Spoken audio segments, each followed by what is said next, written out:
Good day, everybody, and welcome to another edition of the Military and Foreign Affairs Network. I am your host, the voice of reason. Today is part two of day one of the current war between Ukraine and Russia. We are receiving new reports coming in out of the conflict zone. Specifically, there has been a fairly significant battle for the area in and around Chernobyl. And obviously, there are some main routes that kind of go through the general area of operation centered on Chernobyl. So it's just not a battle for the direct Chernobyl facility, which you can see there on my map. And again, it is an expansive facility with both urban areas and obviously more rural areas as well, covered with forests and what have you. But again, the Russians wanted to secure this area, and again, it goes all the way up to the main town of Pripyat, down to the actual reactor area, and those urban areas, and most importantly, the main arterial routes into the Ukraine.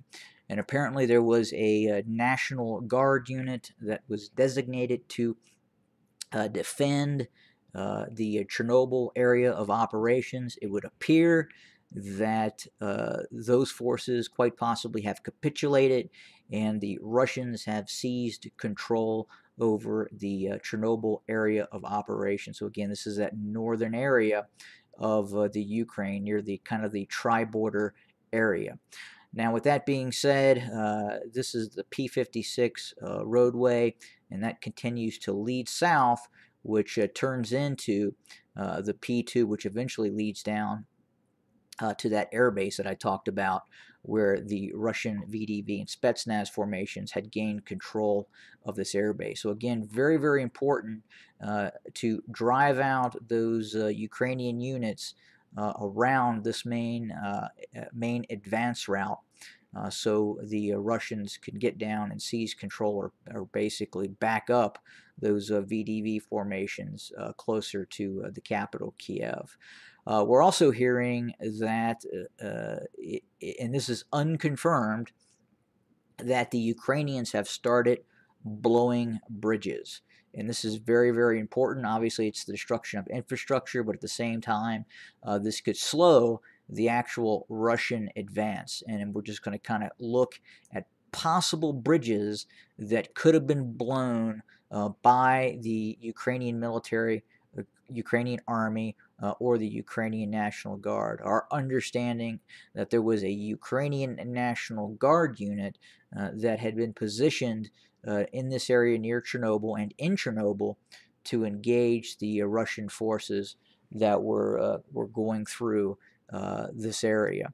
But it would appear that initial reports coming out by the actual Ukrainian Ministry of Defense, they are saying that the Russians have in fact seized control of Chernobyl.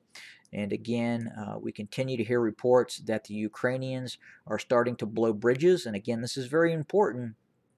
That would start to slow the advance of the Russian military. Here, another very important bridge that the Ukrainians could possibly blow. Again, it's much smaller river that the Russians would have to circumnavigate, or rather, they would lay a pontoon bridge across this objective and then start to cross it.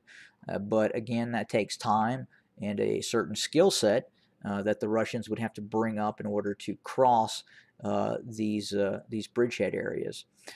We don't know if the Russians are sending out Spetsnaz teams to try and secure and hold these, or they're just going to go ahead and assume that the Ukrainians are going to blow these bridges, and eventually the Russians are just anticipating they would have to bring in the pontoon bridges to actually cross these areas. But again, we're still trying to receive information on what's happening to the west of Chernobyl. We understand that there is a movement of Russian forces near there as well, but it would appear that, again, the the Russians have gained control over the Chernobyl area and have quite possibly defeated that Ukrainian National Guard unit that was deployed there to prevent the Russian move south.